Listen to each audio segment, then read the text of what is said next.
Hi guys, I'm Chris. And I'm Mike. And welcome back to this week's No Limits, a Mitch Rapp podcast. What's new this week, Mike? Hey, not much for me, but I'm sorry that you're not feeling too great under the weather. Hope it's not COVID round 2 for you. Yeah, so if I sound a little bit down today, it's because I don't feel good, but I'm here. This is my Jordan's flu game of the pod. Although I did pod a couple of times when I had COVID last year, so I don't know. But yeah, no, it's fine. I'm good. I'm getting through. But this brings me joy doing this with you. Two nights this week. We could call you Iron Man. Forget Mitch Rapp. Yeah. That's funny. Oh man, well you actually had alerted this to me. A real interesting Vince Flynn tidbit. Something for the history books. Maybe for the Vince Flynn Museum.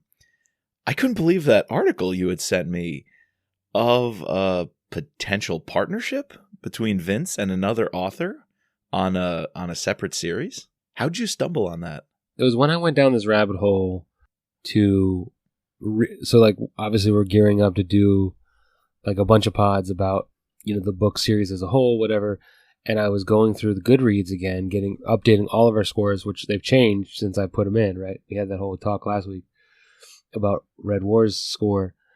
And I was Googling something and I clicked on his name on Goodreads. And then this book came up as one of his titles. And it's called Untitled Number 1. Obviously, that's not the name of the title. It's a filler. And it was supposed to be co-written with Brian Haig. And I was like, what is this? And it's supposed to be a detective series. It gave a little description. And I'm Googling around. The only thing I find is like a couple of mentions on his website, which hasn't been updated for years. Brian Haig's website, saying, he signed up to do this series with Vince. It's going to have like Brian's name, but Vince's picture on the back of the cover. Like, I'm guessing somewhere like a James Patterson type deal, like where, they have his name, but it's another author. And then obviously an update later on so this book deal got signed in 2010. And then obviously Vince passed away, so this book never came out. What was funny though is on Goodreads, someone had rated it, had commented like, great book, love the story. And then it just had 2 comments below this was like, how did you read this book? I've been trying to figure it out. Like, I want to read this book. And no response, obviously. Dude, it's like the bots. It's a bot. It's a bot. The bots. And there's 261 ratings on Goodreads for Untitled Number 1 by Vince Flynn and Brian Haig. Like, what? I know. It just leads credence to the fact we were talking about last week. There are bots on Goodreads. Right. Although, here's the thing. I've got some info from the man on the inside, the Bus, David the Bus Brown, publicist and friend of Vince Flynn, still the publicist for Kyle of the Mitch Rapp series. He told me they were working on a manuscript. Just in Vince's lifetime, he never thought it got to the point ready for release. But this thing was written. There was at least some drafts of a detective series. And here's the description. Goodreads even had a description. Quote, a debut entry in a new series that represents a collaboration between the author of Killshot and the author of the best-selling The Capital Game outlines a harrowing first case by a New York City anti-terror group. That would be something way different for Vince. Sign me up. That's pretty cool. I know it's sad that we couldn't get that. It was just like I was going down this rabbit hole, and I actually found something else, too, that probably would have been good to find when we started this podcast. But it's free on Amazon, Kindle, and it's the Vince Flynn Mitch Rapp Encyclopedia. And it was published right around the time of Last Man, so Vince's last book. It has every character and a lot of like the locations. And with each character, it says like all the books they've been in, a little backstory, especially if it's like an operator. It says their favorite weapon. So it was pretty cool, and definitely would have been something that might have came in handy when we were doing this pod. Although we were reading the books, so maybe it'll come in handy now once if we need to go back and talk about some of our favorite characters. At least we can go back to the Vince characters and pull that up. So yeah, it was just a cool little thing. Yeah, when you sent me that, I downloaded it right away. The Mitch Rapp Encyclopedia. Dude, you're right. We could have used that this whole time. We made the audio encyclopedia, I guess one could say. But yeah, that thing's going to be cool for pulling up some fast facts. Like, I just thought of one that we have not mentioned in a long time. You know how along the way we were saying like really cool characters we like, Milt Adams and a couple others. We haven't talked about Rob Ridley in a really long time. True, very true, very true. I think he needs a tribute, a character analysis episode. That would have been nice if Kyle had picked him up, because he was a big player in The Last Man, right? Yeah, and obviously in both Kill Shot and American Assassin, or was he an American Assassin? He was definitely in Kill Shot. Yeah. So I'd like to see his retirement. Like, that'd be kind of cool. And maybe he buys a house in Manassas. Like, a little tidbit like that would just be so sweet. We need to do a character analysis of our. Why am I blanking on his name? Skip. It's Skip McMahon. How'd you know I was going to say Skip? I don't know. I felt it. I felt you were digging. Our for Skip. favorite FBI character. I think you could do a whole. You know how like Yellowstone's doing this prequel series that really has nothing to do about. I mean, obviously the characters. It's like their great great grandfather, right? How they got from, I don't know, the South to Montana. But you could have Skip. Young Skip, and then you don't have to worry about bringing in any other character but having Skip and the FBI. That would be a cool thing to do. So true. Even Michael O'Rourke. There's so many oldies but goodies. You could do like a whole a Flynn verse, Oh, totally. And there's a couple other free books on Amazon. One is like it's just the list in which you should read these books. Like why you would need that. That was actually not free. It's 99 cents.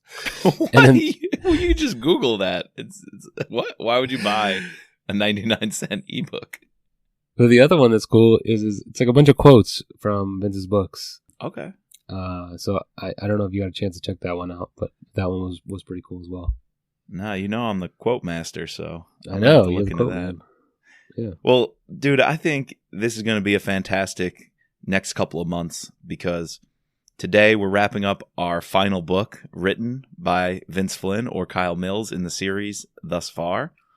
But man, I'm thinking we got 2, 3, 4 months of content, like we've been saying, just to chit chat about the series, go back to some oldies but goodies, finish up our character analysis, and even continue with some interviews in our author series, bringing on some different voices and different guests. So a lot more to come.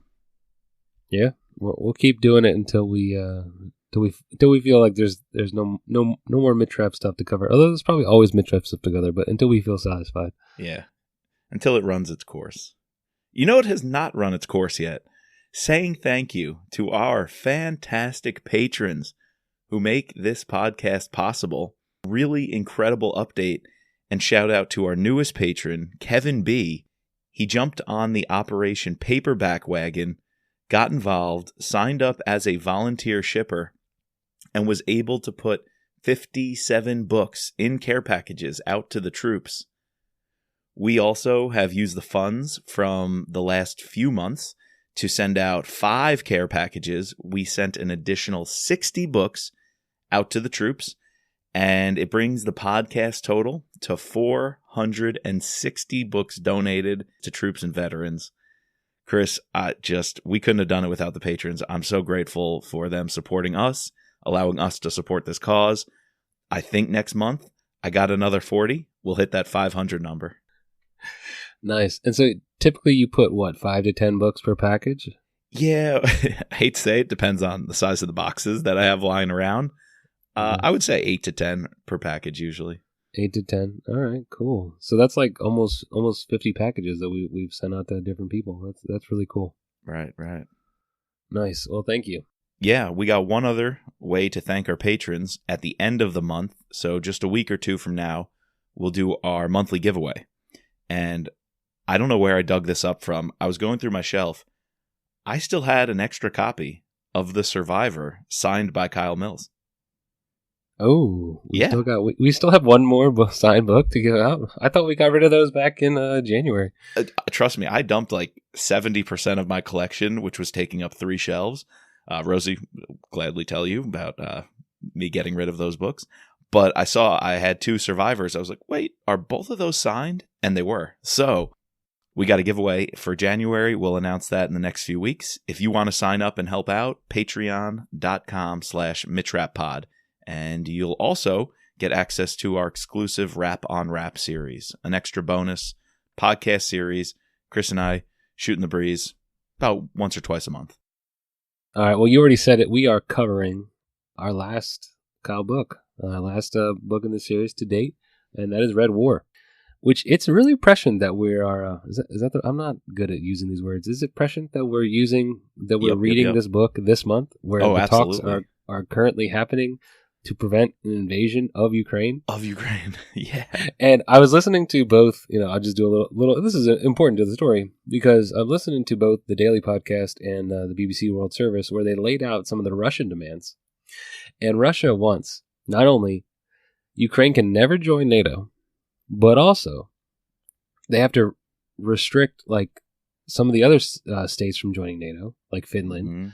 and in the states that are part of NATO, that are part of that border, like Latvia, Estonia, Lithuania, which are very important to our story today. They have to remove troops and not do exercises and remove nuclear weapons that they have in Poland. And it's like, is that going to happen? Like, what the hell? And if it doesn't happen, does that mean they're going to immediately invade?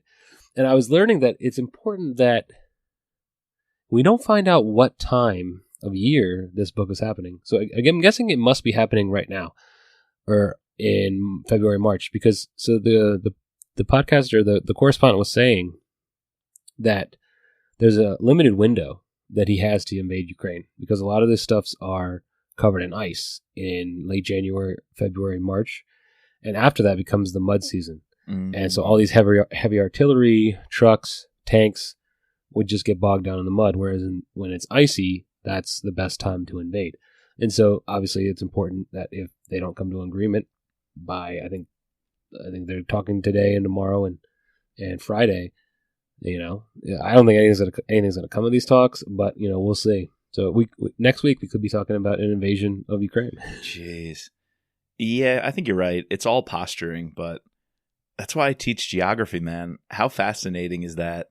The landscape determines maneuvering of armies and this geopolitical chess game going on.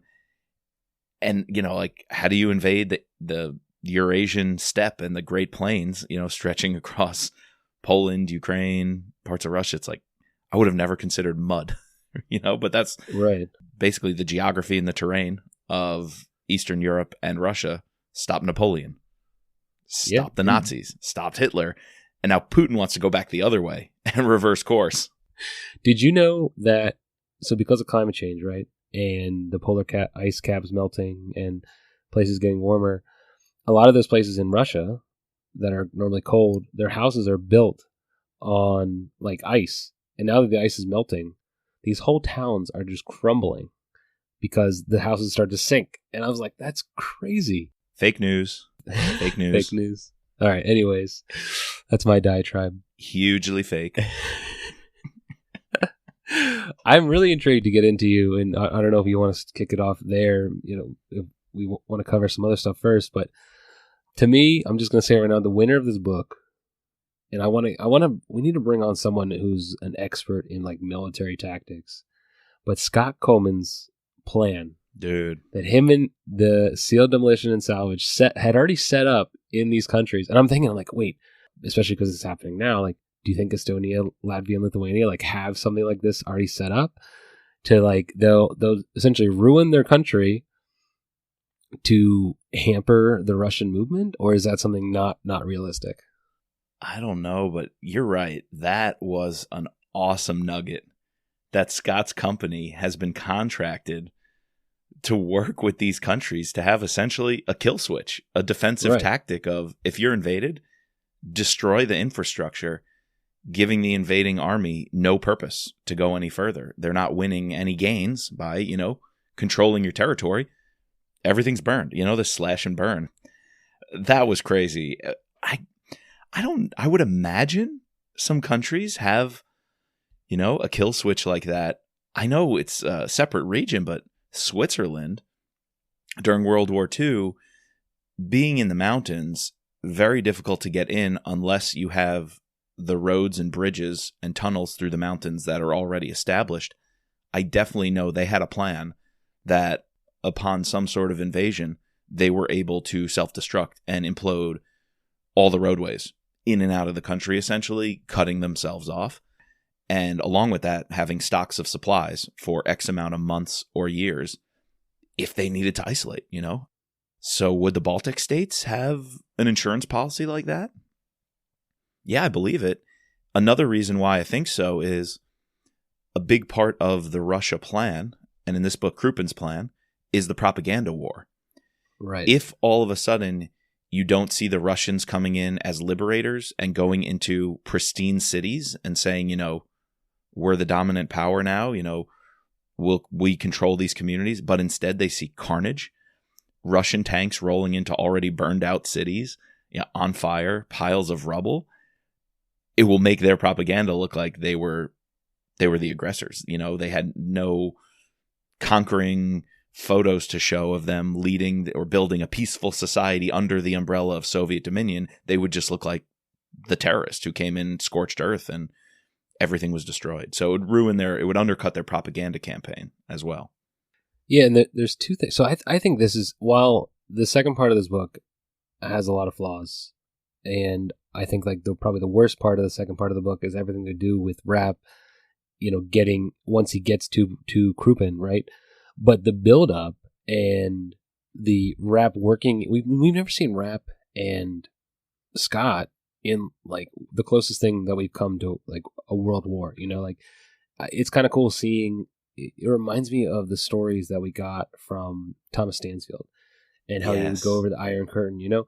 Yes. We've seen Rapp operate in the Middle East, obviously. Those are real wars. I'm not trying to say like this is a real war, but those are real wars, but they're very different kind of wars, right? This is a more I guess in this sense, you know, they're the now Rapp and Coleman are on the side, like what would be the Taliban, right? Or the like, right. You know, the guerrillas, and then an insurgency, an insurgency, right? But the two pieces that I think Kyle gets right, and I think are really key, is the idea. You mentioned the propaganda war, and what's one thing that starts to show cracks in the Russian plan? One of the Russian troops goes over and is seen beating a native, like a native Russian, who they think, you know, would welcome them. Exactly. That doesn't get out in Russia, but it gets out in social media, and like so people end up seeing it, and that just puts another crack into their propaganda war. That they're treating, you know, they're not really here to help people. And then two, which I think is probably more important than blowing up your bridges or blowing up your own airport, it's this idea that they had a safeguard with all of these phone lines that Russia couldn't cyber attack. I think that would be key if like I don't know how much money should be pumped into the United States or wherever having like a backup that's off grid. Right. But to me, that would be something very important to have. You know, we see what happens in total power when we lose power. You know, it would be important to have these systems that are in place. Like, it's so funny. They call up like all these old operating women who used to operate the telephone lines. Yes. And that's the reason that Latvia and you know, all these countries they're able to stay on and get communications and coordinate. I don't know. I really enjoyed that part of the book. And like Scott blowing up the airport. He says like, let it be known. Is it Scott with Coleman with a C? Like he's the first person to fire in World War III. Coleman with a C, motherfuckers. The first shot of World War III. That was funny. Dude, yeah. I was prepared to come into this pod a bit of a negative mindset, you know, just wrapping up the ending of this book, but that's a big winner. Kyle got all that right. I forgot about the phone lines and the redundancy in having a backup communication system. Really good stuff, which I think connects to and dovetails with another winner I had. I kind of liked seeing the CIA's Russia team that Irene put together with this Antonin McCormick. I mean, you sometimes wonder, how does Irene do what she does? And I think part of her skill set is leaning on the right people at the right time in the right way. She's a really good manager in that sense. And she brings in this guy who he knows the Russian psyche inside and out. He knows Krupin's leadership plans. He even warns, like, Sokolov might be the most dangerous man in the world now that he's back in power. So that we have to worry about. And then when he's directing Rapp and Grisha to go in and find Krupin, the skills they did in tracking down all the clues to figure out where Krupin's holed up kind of reminded me of what you hear with the hunt for Osama bin Laden. Right. How we had entire teams, their whole devotion 24/7 was gather every piece of intel and put together the narrative, put together the story of this man's hiding. They're monitoring chat rooms. They're tracking email communications from doctors. They're looking up doctors who randomly kind of disappeared from their postings and patients who had something that could be considered as brain cancer and got these phishing emails about experimental treatments. Well, when they dug into the emails, they were able to even see shifts in the communication styles of the email. Right. So they knew people were being taken. Right. They knew that those people were taken and they were making fake emails to make it look like they were still around. Or when they were writing home to their family members of what they were doing, they weren't writing in the same level or style that they would to family members when they were free, which definitely shows that they're under duress. The one guy, he's like, he even goes up like 3 grade levels in his writing. And it's like, right. It's like, well, what if, and they're like, well, what if, obviously someone else is writing them. It's like, but no, it's not all going to happen at the exact same time that this happens. Right. But I think even what's cool even before that, the fact that how they figure out he's sick is he's been watching every single interview that Krupin has given. And they track the time of they even look at the sunlight and they can see like, wait, he's never worn sunglasses even in the sun. And he looks tanner. And so by piecing these together, like, why would he be wearing sunglasses? Why is he so tan when he's actually been in, this cold environment, supposedly cold environment, hunting? Well, it's because he doesn't look well. They're having to doctor him up. And I don't know, that to me was another really cool part, seeing that, obviously there's teams like this that exist in the CIA that do this. And just to see that sort of analysis and in action was really cool to me. Yeah, definitely. One other real connection to Putin, this propaganda campaign to make it look like he's strong, hunting bears. He's out, on these exotic fishing trips and wild stuff. Do you remember when Putin went around no shirt on horseback? Oh, yeah. And I remember the photos. That meme is infamous. Yeah. I feel like Krupin shooting bears, with no shirt should be aligned next to Putin riding, horseback, bareback horseback. Yeah, I wanted to come into this pod not as down as we have, especially on like Order to Kill. Come in with a little bit more of a find what I liked in the second half, because we're gonna get to what we didn't like about the second half for sure. But right. I just wanted to highlight those those 2 things that to me really worked, and I wanted to see more of it. You could have had Scott and Rapp working with the Latvian insurgency for way longer than they actually did. Like the scene when Rapp gets out, that's a cool scene. When he swims, he runs through the beach. First he goes and beats up that guy with the machine gun, and then uses the machine gun to blow the mines. And he gets across, but Scott doesn't. It's like reminded me of Dunkirk, but at night. That kind of stuff. I love like World War II stuff. So to me, bringing that back was really nice. Yeah, great scenes. Glad you brought it all up. We do have to get to the ending, this last stretch of 50 to 100 pages or so. But before we get there, I want to wrap up the Krupin discussion. We've been saying for a while he was kind of refreshing as a big bad, maybe one of Kyle's biggest big bads, perhaps, or scariest villains in terms of a real modern day context. So who would you picture in your mind if we do some fan casting? Every once in a while we get into this. Who is your old man Krupin? Just scaring the bejesus out of everyone when he's on TV and just commanding a room at all times. Who is that to you? Well, now that you say like scary big bad and going like, because literally we are seeing Krupin going insane, and that's one of the things I didn't like about the ending, because I feels like he does break, but he doesn't go that far. Like in the end, he wants to like pull out and wants to not do. Or like I wanted to see him like actually. I don't know. We can get to that, but before I'll answer your question. Sokolov becomes the extremist. Yeah. But then there's just like this push and pull, and then neither of them actually live up to this idea of this big, scary bad. But just you're saying like someone who I have seen do a psychological breakdown and is scary. I think of like Jack Nicholson, Mm-hmm. Just from like The Shining, Right. I don't know if he could do a Russian accent. I'm sure he could. It'd probably be bad, but I don't think he also looks the part. I get that angle, but he doesn't look the part.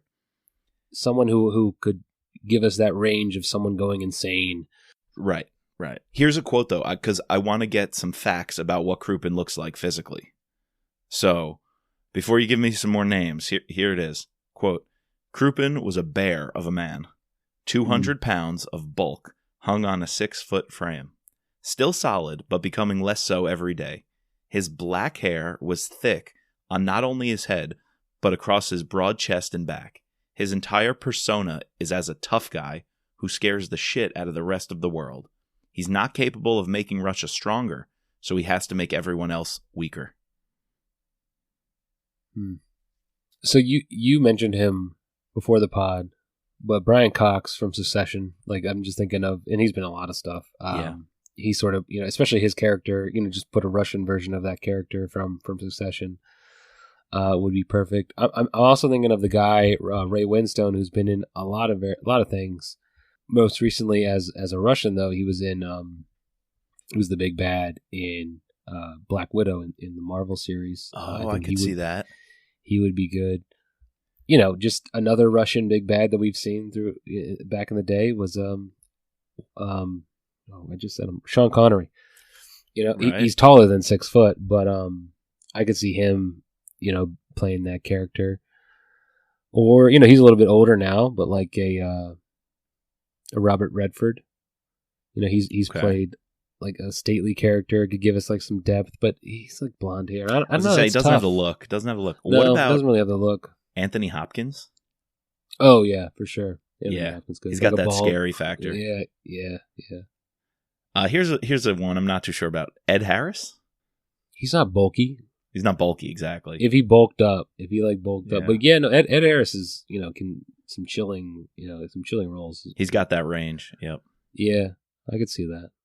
If you wanted to go someone closer to Ed Harris, reminds me more of Putin. Well, Putin is pretty bulky, but maybe Sokolov. Not that description. Ed Harris is Sokolov for me. Yeah, I could see that. Because he's still got that military fit or military look, the clean cut, sharp jawline. I feel like Ed Harris would be Sokolov. Could you have like Javier Bardem play Krupin?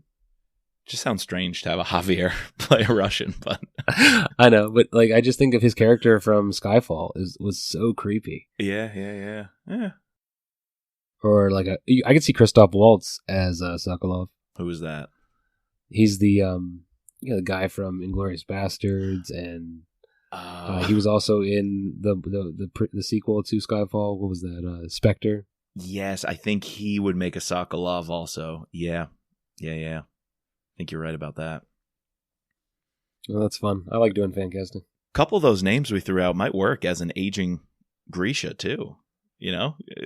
Grisha 20, 30 years from now, after he's been surfing in Hawaii, apparently, with Kara. But for another time. The ending. Yeah. I think things go downhill when Rapp and Grisha are starting to make their way across the forest of Russia. And I'm not too sure their cover works for me. Birdwatchers, Chris? Birdwatchers? Well, all right. Before we get to that, let's talk about two things that have to happen to get us to that, right? Okay. The whole second half of the book is we discuss, this attack. It happens. There's back and forth with the Russians and the United States and, what they're going to do. And then finally, Rapp has to essentially Kennedy gives him the go-ahead to go kill Krupin. And they think they've figured out where he is. What did you think of that scene where Claudia is on the Russian submarine? Or not on the Russian, but on the submarine? Reminded me of she's very much like a Q in that sense, where she just shows up and here's your weapons and here's your orders, and Mitch is like a James Bond. So it worked in that sense, but it was just funny, like seeing he's like this. Plays a French officer. I thought it was kind of cool. But she's supposed to be a master of logistics, and I guess she does say like it's not a good idea. She doesn't think he should do it, but it's so thin. It is so thin. Such a thin cover story. And then the second thing, I guess Grisha is also on that submarine, but one of the reasons they're able to find it, what did you think of him running to chase, first he uses the tracker to, we didn't even talk about him cutting out a liver. From a Russian. Grisha does some badass stuff here. He does. He really does. And then he uses his, spy skills, even though he's not really a spy, but to get the tracker, they purposely figure out, all right, Krupin's going to need to get new test subjects. Let's put people on these test subjects. Pushkin comes to get one of them, puts a tracker on it, follows that. Then it goes in an airplane. He runs, and he's like, I don't even know why I'm doing this, but he just bolts for the airplane. I thought I forgot. I was like, oh, does he like go up into the airplane? But no, he just throws his sat phone into the airplane, which is, I guess that's a better idea. Right. I was wondering, what exactly does he do? Because the plane's he already onto taxiing. The landing gear. I think he has the sat phone in his pocket, and he ties his coat around the landing gear. That's just wild. Yeah, he's chasing down the plane. I feel like there's that scene in 24. Jack Bauer hops a fence or something, is chasing a plane. I'm sure it's been done in plenty of movies and shows, but GoldenEye is that plane chase scene. Or it's like a mission. Like, remember when Tom Cruise like jumps on the plane, Right. Yeah, it was kind of cool. Like, it's a trope, but it worked for me because the sat phone thing and tying his coat around it and then rolling off. I was like, he can't go up. He's going to freeze. I'm like, there's no way he's going to make it. But he just wanted to get the sat phone on there. Yeah, really good stuff. Yeah, but this brings us to Claudia's plan, which is, I don't know. It didn't work for me. It really didn't work for me. Yeah, they're environmentalists. And she has briefings all about the wildlife and what they're tracking, which ends up helping Rapp. So Claudia's briefings do save his ass because he could talk the talk about whatever species they're supposed to be tracking through the woods. But the Russians got a guy patrolling the area, and so they basically run into him, and he says, hey, I'm going to tag along with you guys for a little while. He's a little curious, a little fishy about what's going on. But Rapp answers all of his questions. So when he starts pressing him on, oh, well, tell me about the environmental act of so-and-so, or tell me about the population of this species in Siberia. Yeah, Rapp can answer the questions. He's a little curious, though, about Rapp's quiet friend. Somebody who we know doesn't like improv, doesn't like trying to answer questions on the spot about things, and probably didn't read Claudia's briefing packets as closely as he should have. And this Russian officer, he's been placed there by Krupin because, obviously this place is close to where Krupin's staying. For security, so, right. Yeah. He's like some lackey who has somewhat intelligence to actually look up and read their backstory and know, fish out.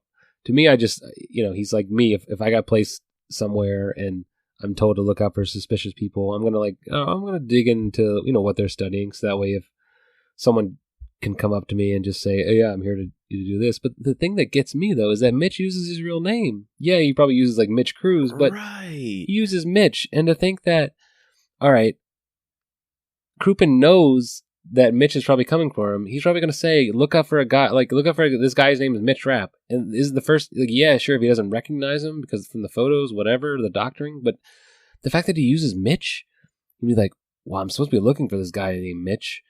And here's a guy, Mitch, who doesn't look like he's that much of a conservationist because he's freaking, Rapp's got to look, maybe not super jacked, but he's not Maslick, but he's got to be fit, you know.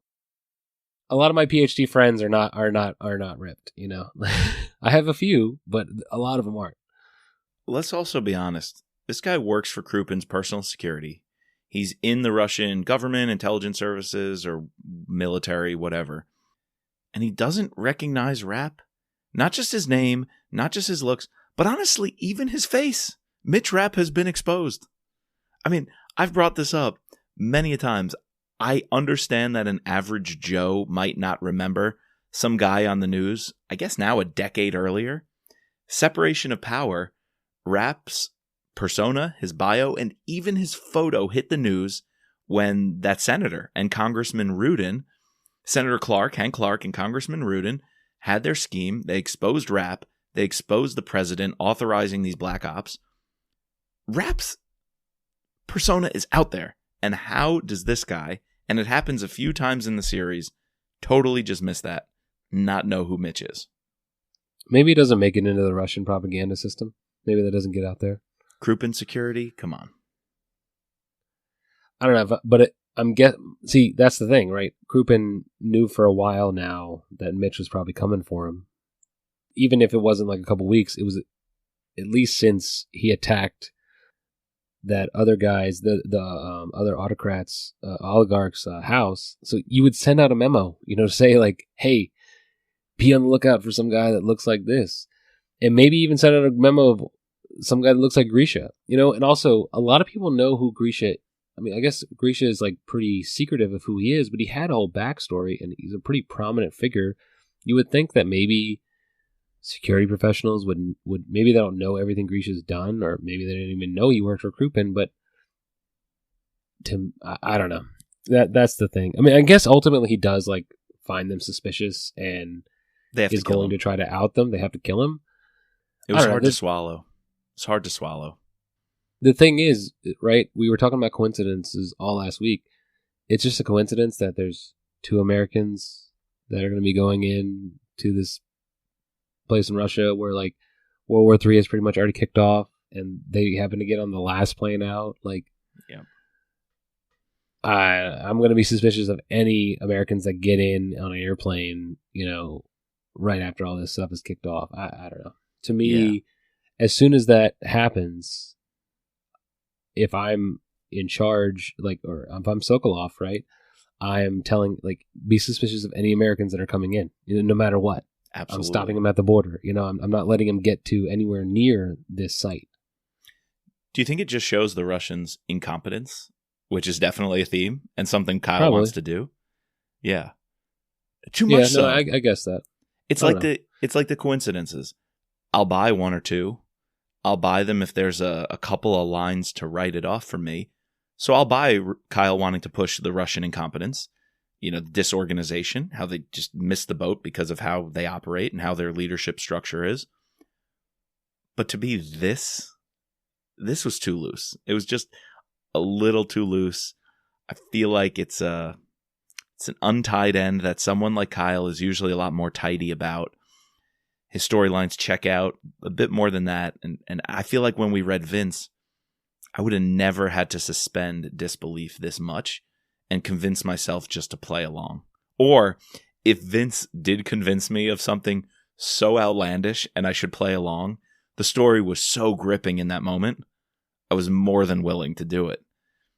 The story's just not got me enough right now to totally write it off. It's kind of ho-hum, going along, hiking through the woods.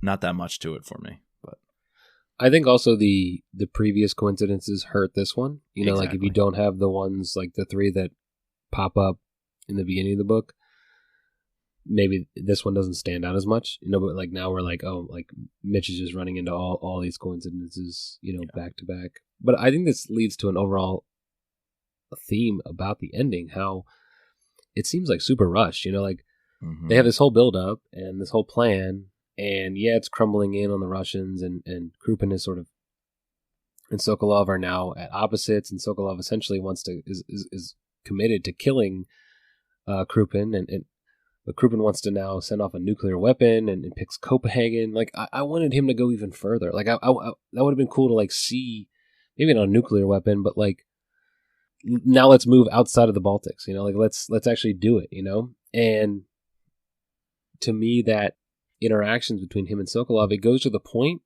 but then it backs off. Yes. And yes. it becomes watered down. And I just wanted it to go one step further, and that would have made it so more engaging. I don't know. Did you feel the same way? No, I wanted that one step further in a couple of different ways. The one you just mentioned, definitely. I liked that Sokolov was almost usurping a vulnerable Krupin's power towards the end. How cool would it have been if, like, in Star Wars, what's the order to kill all the young Jedi? The 66, Order 66. Order 66. If Sokolov all of a sudden somehow had a continuity of government plan that involved him basically taking over the Russian nukes, army, military in public. Like, he had this whole plan where all of a sudden any Krupin loyalists are outed. They're all just locked up and arrested or killed. And his generals just take over and start even marching further. If they go from Latvia, into the other countries, they completely go into Ukraine. If he just all of a sudden just went hog, I would have liked to see that. And one other thing about the continuity plan, Mitch and Grisha, we knew they didn't really have an escape plan, but Kyle gave us the lamest way of getting out at the end. Literally, the last chapter is, we're hunkered down here. It might be a while. We don't know what's going on out there. Oh, wait, we hear somebody with a sawzall. What's that? They're cutting open the door for us, and then there's a truck full of supplies for them to get out. Oh, Irene must have sent somebody. That's the last chapter? That's literally the last paragraph before the epilogue, which does a little something different, but they literally just, somebody saws them out of the bunker. I would have rather seen, like, the conversation that she had to get that than actually seeing it happen, Like, there's a tension between her and there was that really tense scene with her down in Panama with the Prime Minister. Prime Minister Utkin. Yep. Maybe a follow-up scene to that. I don't know. But before we even get to that, what did you think of the death of Krupin and the death of Sokolov? It's okay. Like, yeah, they were okay, but it's not what I didn't want Sokolov to. Sokolov got carried away by, the test subjects the patients, that he'd been working on, like Frankenstein, eating his master essentially, and then Krupin gets a needle to the fact that he'd taken so many stimulants. Like, one more stimulant is what puts it over the edge. Mitch's gun. I would have rather seen Mitch's gun not go off and Mitch just kill him. You know what I mean? Yeah. Why didn't Grisha get the final kill? Or Grisha getting the final kill. Like, right? like Mitch and Grisha both show up, and Mitch is like, don't do it, or like, I don't know, like, and Grisha just does it. Yeah, I didn't exactly buy that they were totally split up, and Mitch went to face Krupin on his own because Grisha was, I think, distracted fighting some guard or soldier. It just didn't. He was with Pushkin. With Pushkin, right? He was grappling with Pushkin. Yeah, it kind of didn't land. Although it made me recall, do you remember what Mark Harris said? And in case anybody didn't get their reading in order and didn't read Enemy at the Gates, I don't want to say too much, but the way the victims are left to get justice for what's been done to them by killing Sokolov and basically being allowed to tear him to shreds. There's a scene in Enemy at the Gates where Kyle kind of recycles that. That's a cool version of it. That's a better version of it. I think so, especially because the Africa and the warlords. I think that's a cooler version. Here it was just a little bit of a letdown. I feel like there it hit a little harder. I would have rather seen Sokolov kill Krupin and him take over as the big bad. Exactly. And then we totally subvert this idea that, we were building up for Krupin to be the big bad, when the whole time Kyle's laying this groundwork that, no, it's actually Sokolov who has this plan, and he's going insane, and he wants to now, like you said, go past Lithuania, into Poland, into Ukraine, whatever. Yep. And Rapp and Grisha have to deal with him. Right. On that note, I almost would have wanted to see Rapp and Grisha on the ground fail. Not in a big way, but fail to get Sokolov, like he can still sneak out. Or he's not even there. They didn't, like, it was just like a bonus that he happened to be there with Krupin. Like, they went to get Krupin, and then they were going to have to deal with Sokolov. And then they got Sokolov, yeah. Yeah. If Sokolov was secretly taking over the Russian military and government to execute his plan of, continuity, I would have liked that, which would have allowed, you said before, we got a nugget of Irene pressuring Boris Utkin, the prime minister, that he now has to, be the one to steer Russia and work more closely with the Americans because we know what Russia just did. I would have liked to see her really forcefully playing Utkin's hand and getting him to take down Sokolov and prevent Sokolov's takeover. If Irene could have had some machination by which her genius got Utkin, who is not power hungry, he's not your traditional Russian operator, if you will, political savvy operator. If Irene got Utkin to do that and undercut Sokolov's plan, I just think would have been super cool. And he also, I like that scene because he even says, I'm not going to be your puppet. I'm not going to be an American agent in charge of Russia. You're not going to get that. And she's like, fine. I understand that. She even says, I don't have the quote. You're the quote guy. But she's, I think enemies are good. Yeah. But I want to turn this war back to cold and not have it go hotter than it already is. Exactly. It's she thinks it's good to have this sort of cold tension between, drives innovation, drives the whole space race was great for advancement on both sides, right? Just seeing her interact with him again would have been nice. Couldn't that have been more than 2 lines in the epilogue? 2 paragraphs in the epilogue? Yeah, they in the epilogue they just explain away. They sort of do a round robin of everything to wrap everything up and say, oh, this happened, that happened. They explained away this, they explained away that. And Rapp is unloading a moving truck into Scott's house. Apparently Scott had a little bit of trouble getting out of Latvia. That was that, like, those kind of things are cool. Yeah. But just explaining away, like, I don't know, everything else. It reminded me a lot of Transfer of Power. We love Transfer of Power, and then the ending just seemed so quick and rapid, and I don't know. We mentioned it before. It's hard to end things. Sure. And here it just 3/4 into the book, it just sort of went off the rails for me, at least.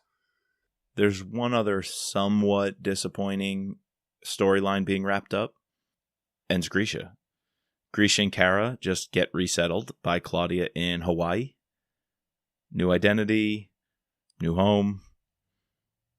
And what are we, 3 books now past Red War, Lethal Agent, Total Power, Enemy, and we haven't heard anything else. So are you happy with the way Grisha is just kind of pocketed away, deposited away in Hawaii? Do you want to see him pop up again? Do you wish he was mentioned in some way in the Saeed Halabi storyline or in the stuff in Africa that Rapp and Scott were just doing in Enemy? Were you satisfied with where we left off with Grisha? See, that part I don't mind, because I think Kyle was trying to work in this whole idea of Grisha, his grief, and there's a lot of conversations between like him and Rapp early on in the book and then later on where, and we mentioned like that was some of the things we really liked in the first half was these conversations that Rapp could never have with anybody else, and they're very similar to things that has happened in Grisha's life. He says he doesn't know, like he can't even remember all the people that he's killed, and so yeah, I think like Kyle actually did a pretty decent job concluding his arc. Obviously, Krupin's gone, Sokolov's gone, Utkin doesn't have any beef against him, I guess.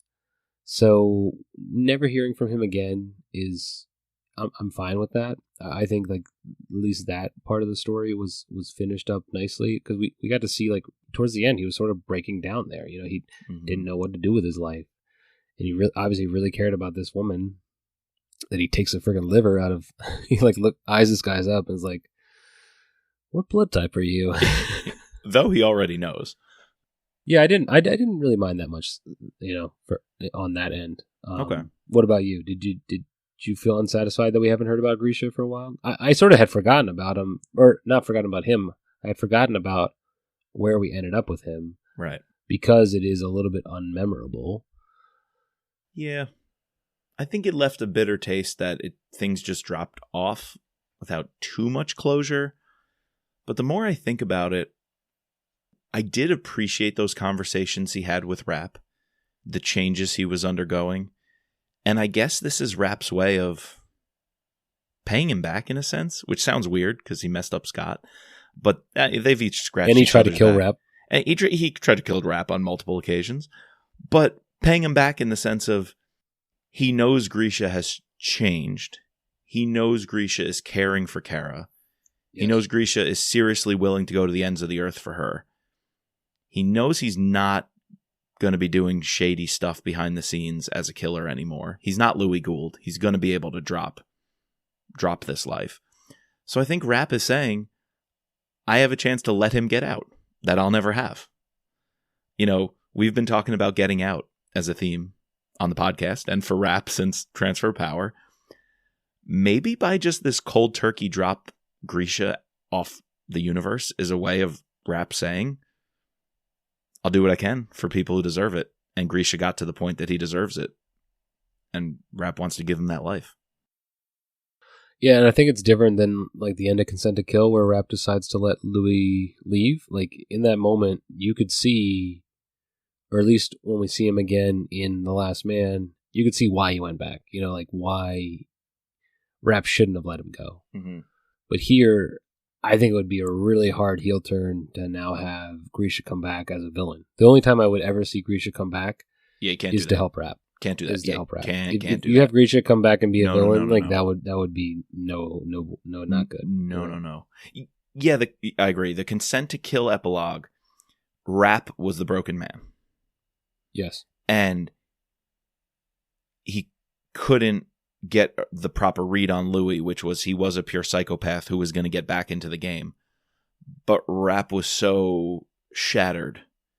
Maybe it was and a he misstep. wanted to find the good in him. He wanted to find the good hope, in him. Hope that would take over. And hope it was there. And hope the family bonds with Claudia and Baby Anna would be enough to make him realize that. And Rapp was wrong.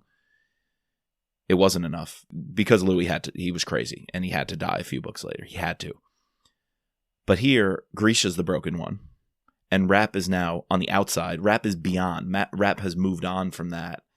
Sees Grisha in that bubble where, you know, he doesn't know what to do, doesn't know where to turn. And I think Rapp says, I have an opportunity to let him have this life by not badgering him, by not bringing him back in, by having Claudia do her thing and resettle them. And I think it's nice that Grisha got to that point because these conversations they've had have been so deep lately. Yeah. Well, that's the book. Yeah. Yeah, that's the book. It's that time. We need some winners, losers. We talked about it quite a bit, and I'm going to need your final rating, Chris. I'm really curious about this. Yeah, so definitely my winner of the book has got to be Scott Coleman. His ideas, the whole story of him, how he got out of Latvia, like that stuff was great. His barbs, you know, the fact that in the end he's like, I don't know if it was in the end or early on in the book. But anyways, he's sawing, and Mitch is like, anyone could have just came up and killed him. How loud that bandsaw is, and Scott just likes tinkering. I just think of the idea of some idiot trying to actually like creep up on Scott, even when you think he can't hear you. He's got to be my winner of the book. Losers, you know, we mentioned the coincidences, the ending. Another thing we didn't bring up, but another person who didn't even realize who Mitch was or didn't stop was that head of security at this bunker site. Just lets like Grisha and his friend, who's Rapp, walk up on him, and then I think begins to open the door, and then it takes another person to run by and say, "No, kill Grisha." Like the fact that not everyone has the even though they know that Rapp and Grisha are probably coming to get Krupin, like to kill Grisha on site. I don't know. Anyway, so yeah, all these coincidences in the ending are the losers for me, and I had to come. You know, I liked a decent amount of this book, so I didn't go too hard, but it's like a 7-9, you know, almost an 8, you know, B-, C+ range. I don't know what at my school a B- was a 79, so that's my final rating for it. All right, I feel you. I'll just add to your winners list the geopolitical stuff. Yes, for sure. That's the clear winner of this book. Yep, the challenges to NATO, the way we talked about this Latvian backup plan and this communications grid. I think Kyle trying that out really worked. It was a lot of fun. Some of the discussions around Article 5 and the challenges to NATO. How would the U.S. respond? The wargaming scenarios. And again, just being so, as you said, prescient to what we're going through right now. Will Ukraine be a country a month from now? Just,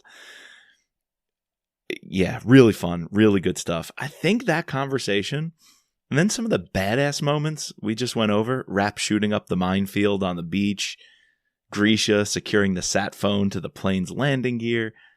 I think all that's going to bump me up a little bit. I was prepared to give it that C-. I think that's the lowest I've ever gone. That C-. Sorry, Dawn. We know our patron Dawn, huge fan of Red War. She even tweeted at us. One of those positive reviews was me on Goodreads and Amazon. So that's sorry, funny. Dawn. But Chris, you convinced me. I'm going to go C+ with you. Yeah, I'll put it at that 7 range. Okay. All right. Yeah, I'll say a 7 for C+. Probably around a Protect and Defend, a little better than a Pursuit of Honor. Unfortunately, though, I think once you're in C territory, you're flirting with the bottom 5. Yeah, I think it's close to the bottom 5. Maybe top of the bottom 5, top of the bottom. Yeah. Executive Power is definitely worse than this book. Sure. Pursuit of Honor is worse. Pursuit of Honor is worse than this book. Kill Shot, a little better. Little better. I think Order to Kill is, we were down on that, but I think Order to Kill is better than this book. Order to Kill is way better than this book, definitely. I think if for nothing, because of the Grisha Scott fight scene, but yeah. Total Power, I think, is better than this book because I believed it more. Okay. Yeah. I don't know. All right, I can see that. I think the grid stuff was also really creative, so. This book is better than Term Limits. Dude, no. I'm on my Term Limits agenda. No. No, I don't have to, I can't. It's too late at night for me to even engage. Sorry. The third option? Is it better than the third option? So I made a mistake on the third option. I originally, when we did the pod, also gave it a C+. I was wrong. So no, third option, way better than this. And way more important in the Rapp verse than this. The third option does a whole lot to set up Rapp, to set up the universe, to bring together the characters. So, no, third option's better. Protect and Defend.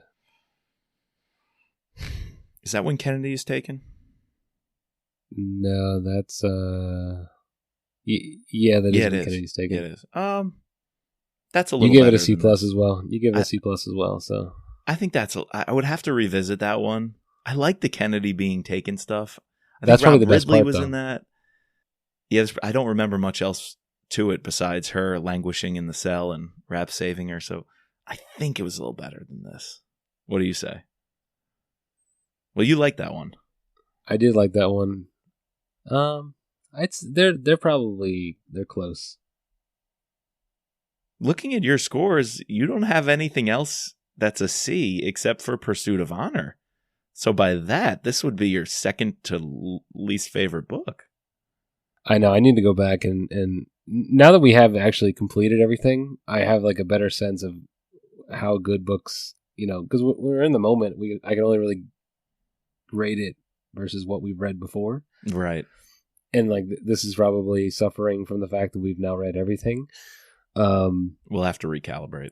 Well, yeah, definitely. That's a whole nother pod. So hold on. Wait a minute. We can't end this episode without my favorite segment of the show, and one I am proud to say, very proud to say, might just save this whole thing. So if we've been negative, if I've been down at all, I apologize. But the covers, judging a cover by the book, Red War is rocking. Absolutely rocking with these covers. We get probably, I think we said Order to Kill had a really good cover set, but this is up there with a really good cover set. First of all, we don't get a stupid cover C. Might be my favorite part of the whole thing. It does not That's exist. A win.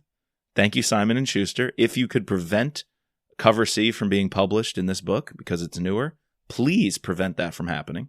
We are good as we are with the 5 covers we have. Don't need a cover C for it. Yep. The OG cover, which is like the new style that they're doing for I think it started with Survivor and all the Kyle books. Really enjoy that illustrator or cover book artist. That's the Kremlin. It's red against the black, entwined into the Red War. Really enjoy that one.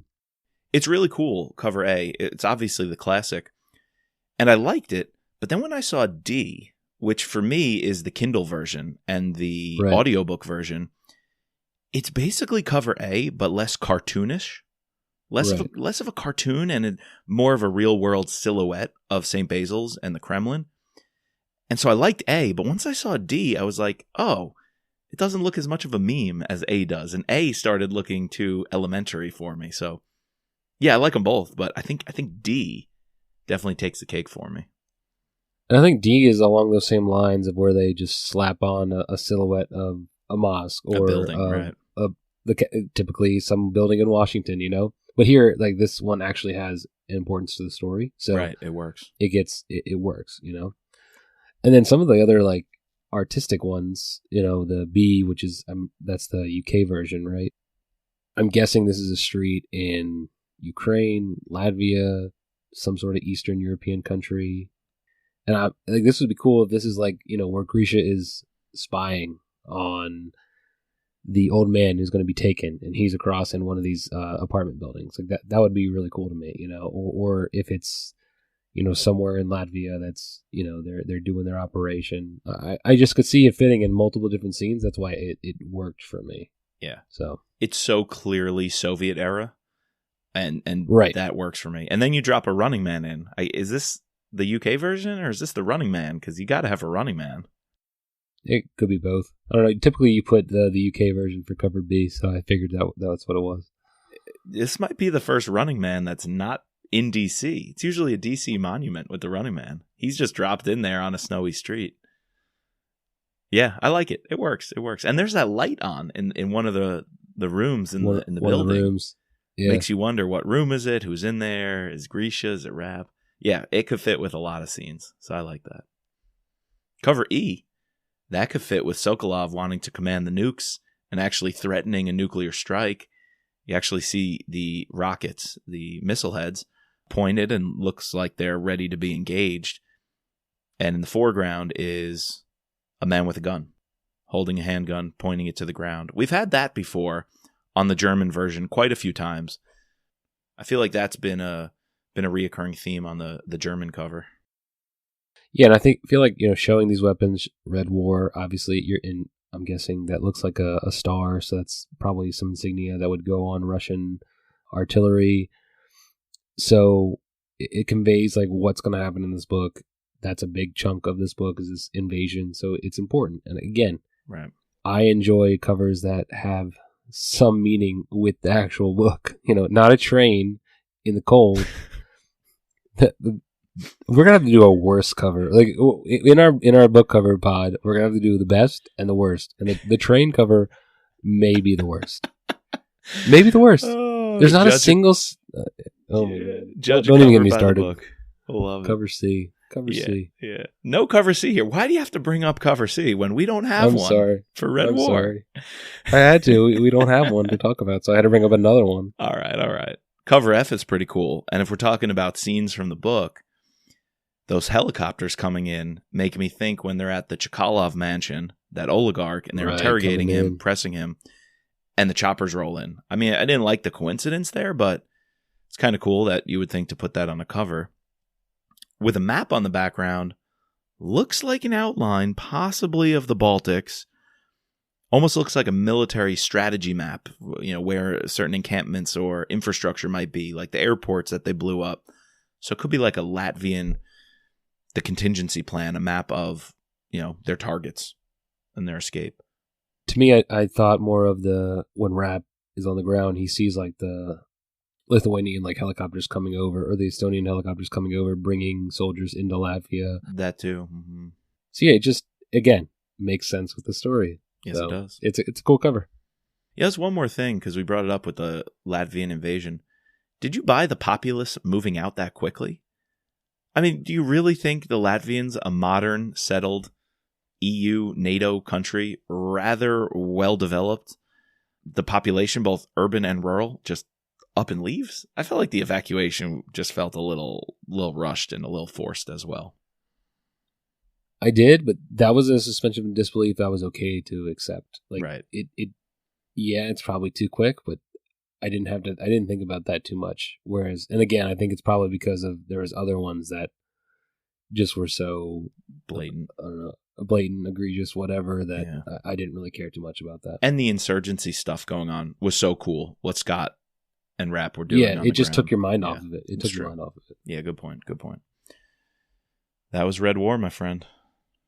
It was.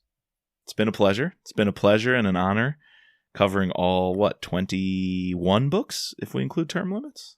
Yeah, 21 books if we include Term Limits, yes, which we shouldn't because it's not a good book. I'm gonna. The people can't see me, right, but I'm shaking my head, and I'm shaking my head violently. Oh, that's so funny. All right, well, I thank you, Mike, for covering all these books with me. We still have plenty of content to hit you in the Mitch Rapp verse, as well as a couple interviews that we've done.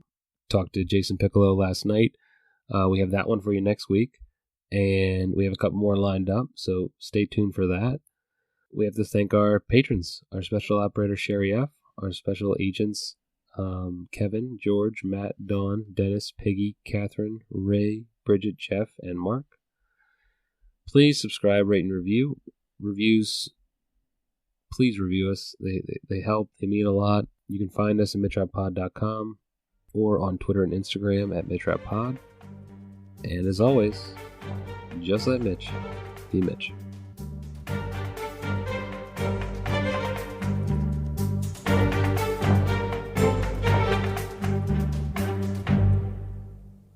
Just a disclaimer, this podcast is not affiliated with Vince Flynn, Kyle Mills, or Simon & Schuster, but thank you to them for bringing us the wonderful world of rap.